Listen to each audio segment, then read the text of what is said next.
Good evening and welcome to Tucker Carlson Tonight. You got to hand it to the Biden people.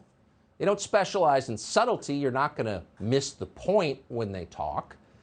And they've been talking a lot about foreign policy for months. The White House has told us that if we're real Americans, if we love this country and aren't traitors, quislings, then we will wholeheartedly support jumping with both feet into a highly complicated conflict in an obscure part of Eastern Europe where we have no national interests. Why? Because Ukraine's borders are sacred, unlike our own, and if we're good people, we'll recognize that and not ask any questions. So that's been their argument. Though you may notice it's not actually an argument. It doesn't even approach an argument. It is a lecture. It is delivered at high volume with their signature freshman year self-righteousness. How dare you? No one from the Biden White House is actually trying to convince you of anything. They leave that for people they care about, like their donors. They're not telling you that what happens in Ukraine is more important than what happens in your own country, though obviously that's the underlying assumption. They certainly believe that. But they can't say it out loud. They rarely say anything they mean out loud. What they do and what they're doing now is they just yell at you about everything. Shut up, prole! Take the shot! Surrender that civil liberty. Pledge allegiance to Ukraine or else you're a dangerous tool of Vladimir Putin. It's a heavy hand. This, once again, is not subtle stuff, not a light touch. So why do they do it? Well, they do it because it works. You can see it on display in Washington. Even in that supposedly divided city, a place you hear a lot about partisan gridlock, nothing gets done. Well, some things get done. You'll note that not a single Republican leader has stood up to point out how insane all of this is and how completely divorced it is from anything that American voters actually care about. Just the opposite. If you listen to Mitch McConnell, the leader of the Republicans in the Senate, you would think that what the average, say, welder back in his home state of Kentucky really wants, more than a pay raise or an affordable vacation or decent schools for his children, what he really wants is an end to Russian aggression against the brave people of eastern Ukraine. And that's why if you go to any dollar store in the state, from Ashland to Covington to Paducah to Owensboro, you'll find what they used to call regular folks muttering bitterly about that damn Vladimir Putin. Will he cross the Dnieper River on the way to Permavsk? How can Zelensky stop him? And are the Moldovans safe? What about Moldova's territorial integrity? That's what they're talking about in Kentucky tonight. Of course, it's possible, we haven't run a poll or anything, that some in Kentucky and, in fact, about 49 other states might be wondering tonight about gas prices. And they have reason to wonder. The price of energy is about to go up dramatically in this country thanks to Joe Biden's adventurism in Eastern Europe.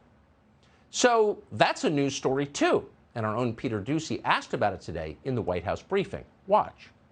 Gas in California is almost $5 a gallon. Should people across the country expect to see that kind of a number when they go to gas up their car? $5, $6? Well, again, I think as you heard the president say last week, standing up for our values is not without cost.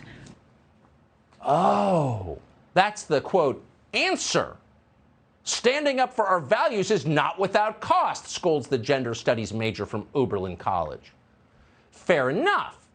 But that raises two questions. What exactly are our values, and what is the cost? Now, we can't answer the first question with any precision, though we're pretty certain it has something to do with trans rights. How could it not? Those are our values. As for the cost, what is the cost? Well, here's NBC News. The national average now the highest since 2014 at $3.51 a gallon, up 20 cents in a month, up 88 cents from a year ago. California, with its higher gas taxes, now averaging $4.72 a gallon, $4.82 in the Bay Area. Russia is the world's third largest oil producer. Experts warn that an invasion, sanctions, and counter-sanctions could push gas prices to an all-time high. I think that combined with the seasonal ingredients would push the national average up beyond the $4 a gallon mark. It's simply just a matter of time. Potentially pushing $6 a gallon in California. $6 a gallon. Oil tonight approaching $100 a barrel. Longest it's been that high in a long time. So that's not a small thing. And it doesn't just apply to you if you drive a car. If you purchase any physical object, it's almost certain that object had to be driven to you by someone who burns gasoline. So the price of everything is about to rise. And in a country that just beneath the surface is a lot poorer than it looks, that's not a small thing. In fact, it's going to be a tragedy for a lot of people, a legitimate tragedy. So if you cared about the people you governed, that would not be something you'd blow off with a flip of the hand as the cost of our values. You'd care. What you certainly wouldn't do if you wanted to preserve domestic stability is make it very, very obvious that you don't care at all. And yet that's exactly what they're doing. They're telling you right to your face, we don't care. Watch this guy on CNN. Will there be additional economic pressure on Americans and people around the world if we stand up to aggression? Yes. But what the sacrifice that's being requested from people potentially to defend democracy and the liberal international order that has brought in 75 years of peace and prosperity in Europe, something unprecedented in the wake of World War II, that America and its allies helped build. We need to remember that we are not fragile things, that we're not, as Churchill said, made of sugar candy, that dealing with a little bit of difficulty to stand down authoritarianism and autocracy is not too much to ask. We need to straighten and stiffen our spines a little bit. Oh, he quoted Churchill. He's wearing a spread collar. He must be onto something. He's channeling one of the great leaders of the Anglosphere, Winston Churchill. A couple questions. How are we defining liberal democracy? How are we defining international order? How are we defining sacrifice? None of those terms are ever defined, but it's the last one that they spend the least amount of time on. Sacrifice, because of course the sacrifice will be yours. It will not be theirs. The person you just saw speaking lives in a duplex in New York City that was once owned by the Astor family. We know that because he invited a New York Times reporter and a photographer into his home to brag about how rich he is. Now, there's nothing wrong with being rich, but if you are, it's probably unwise to give the back of the hand to people who aren't. And to tell them, yes, you're getting a lot poorer, but that's okay because it'll make me feel better about myself. That posture over time is more corrosive of social cohesion, in fact, of democracy than maybe any other. And history is littered with fallen regimes that have proved that. Let them eat cake. So even at CNN, whose shows are not anchored by geniuses, and even on this show, which is anchored by the former morning zoo host from Tacoma, what that guy just said seemed a little much. And so she said so. Watch this. It's interesting.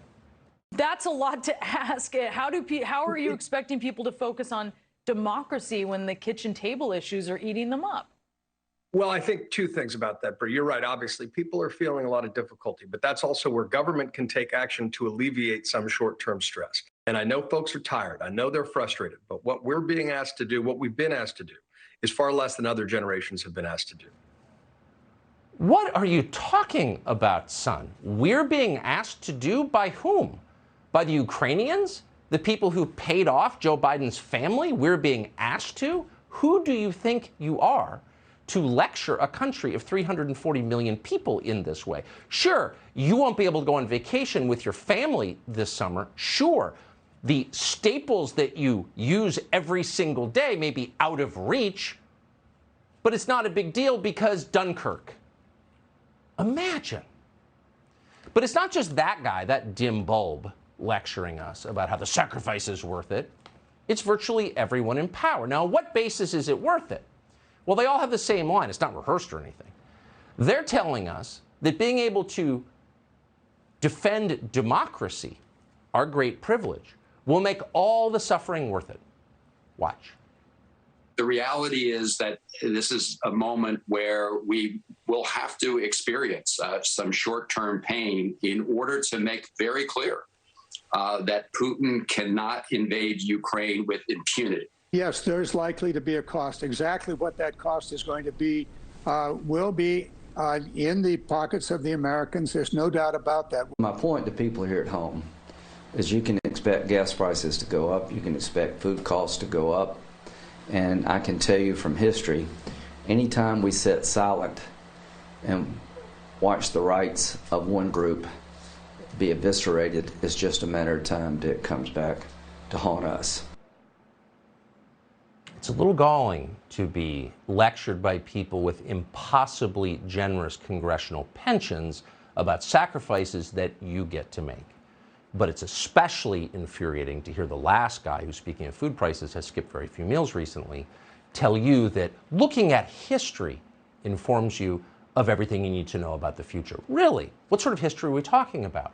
How about last year, when the withdrawal from Afghanistan humiliated, degraded, and weakened this country? Did Lindsey Graham, who supposedly cares about the military, do a single thing to improve it? Did he call for the resignation of any person responsible for that humiliating disaster that resulted in the deaths of American citizens? No, he didn't. And those same people are now in charge of our strategy in Ukraine. So you could call that history, and it might be worth learning from it. And one of the things you learn is the people currently in charge have an extensive and easily verifiable track record of failure when they intervene into the highly complex affairs of other countries, countries whose languages they don't speak and whose histories they don't understand. People who, by hubris and boredom, wind up interjecting themselves into places they know nothing about. But the bigger question really for Lindsey Graham is, when is the last time he did anything, one thing, to improve the life of an American citizen other than himself? Gas prices will go up, food prices will go up. Well, that's okay, because it won't affect Lindsey Graham. He doesn't have kids, and he's got that generous congressional pension. He's set. But what about you? Well, you're going to be repaid in virtue. Now, it's not cash. It's not even cryptocurrency. It's better. For the rest of your life, you can feel good about having supported something called democracy, something that is in shorter supply in this country than it's ever been, but something that we hope to defend in a country you can't identify on a map. So you may be poor, in fact, it's almost certain that you will be, but you can be very proud of that. And by the way, if you don't do that, you're a murderer. Here's our daily reminder from Mr. Alexander Vindman, a Ukrainian, on MSNBC. But when you have tens of thousands of casualties, the Republicans are going to own it. Tucker Carlson is going to own this. He's basically digging his own grave, so to speak, his political grave. It is going to be a meat grinder. And he just went on record, Tucker Carlson, Donald Trump, basically encouraging this. I think this is the beginning of the end of these, completely sabotage far-right whack jobs that are basically encouraging Putin to take this action. So it turns out it's not Vladimir Putin who's invading Ukraine. It's the Republicans. It's Donald Trump and the Fox News talk shows. They're invading Ukraine and snuffing out democracy. Now, why do we play that? Why do we give that guy airtime? Because it's just interesting to check in on the hysteria levels. Just how florid are they? How red in the face and crazed are they? Well, they're at 11 this week, and that tells you something. Any criticism at all, any question at all, evokes that kind of performance. Why is it in America's interest to do this? That seems like a fair question. Shut up, you're Hitler! And we're not overstating it. By the way, before we play this next clip from Nancy Pelosi, still Speaker of the House, it tells you a lot. If you respond to a question like, how does this help us, by accusing the person who asked the question of evil motives, of working for Satan, or worse, you're probably not coming from a position of strength. Strong people are calm. They know what they think. They know why they're doing what they're doing. They know how to convince you to support them in that. People who know they're wrong, who are doing something that they don't want revealed in public, become hysterical. And so these people are hysterical. As promised, here's Nancy Pelosi. This is a very evil move on the part of Vladimir Putin. He's a KGB guy who happens to be probably the richest man in the world because of his exploitation of his own people that he doesn't want them to know about. This, my friends, is our moment. This is the Sudetenland. That's what people were saying there. It's our moment. It's the Sudetenland. Oh, do you catch that? Oh, so it's a Nazi thing. Like everything else they don't like. Truck drivers are Nazis. Trump voters are Nazis. Anyone who opposes election fraud is a Nazi. Got it. That's the template. Always. But it's kind of a weird template, not to get too literal or anything, to apply in this circumstance, since technically it was Russia that fought the Nazis and more than any other country beat them, just saying, while it was Ukraine that collaborated with the Nazis. That doesn't mean they're doing it now. But as long as we're pulling out the historical references, that's true. Now, you'd think Nancy Pelosi would know that. She was actually alive at the time. Believe it or not, Nancy Pelosi was born before the Second World War even started. But whatever, all bad things are Nazi things. And all good things are democracy things. Watch. I think that one thing that we all agreed upon, the attack on the Ukraine by the Russians is an attack on democracy. Putin is terrified by the prospect of a democracy at his border. And that's why defending democracy, both at home and abroad, must be an urgent national security priority. What is our democracy worth if we're not able and willing to stand against an invasion of another democracy? So you just got to play the clip of the last guy with his weird scraggly beard. Always looks like he's reading something, but can't quite pronounce the words. Anyway, it's about democracy. Now, we've told you night after night, not because we're anti-Ukraine or pro-Russia, we're agnostic on both, don't live in either country, don't plan to, don't care to. So it's not a matter of preferring one over the other. It's just a stubborn insistence on defining words accurately because they matter in this country. If you subvert the meaning of a word as fundamental as democracy, maybe you can tamper with the way we live here in the United States. Just spitballing for a second. So Ukraine, to be technical, is not a democracy. Democracies don't arrest political opponents and they don't shut down opposition media, both of which Ukraine has done. And by the way, Ukraine is a pure client state of the United States State Department. Now, again, that's fine. We're not mad about that. Go ahead and run Ukraine if you want, if you think you can do a better job than the Ukrainians. Just don't tell us it's democracy. But as long as the core goal of American foreign policy is to defend democracy and oppose anyone who's not running a democracy, you got to kind of wonder, and this may be occurring to these countries, what about our friends in Jordan and Qatar and Saudi Arabia? What about at least 50 countries in Africa, none of which is a democracy? Are they in trouble too? Are we going to be sending advanced weapon systems from Raytheon to topple those non-democracies just on principle? Are those the values we're defending as we live through higher inflation and higher gas prices and get steadily poorer? It would also be interesting to know if the people you just saw bloviating about democracy are as exercised by China's lack of democracy. If China ever moves against Taiwan, will we get the same lectures? Oh, probably not. The Democratic Party's donors have grown rich from the Chinese non-democracy, in other words, the dictatorship. Nancy Pelosi's family has grown rich from that dictatorship. So don't expect to hear Nancy Pelosi compare Chairman Xi to Hitler anytime soon. Look, debates about what is or what is not a democracy are interesting, and they may have some academic importance.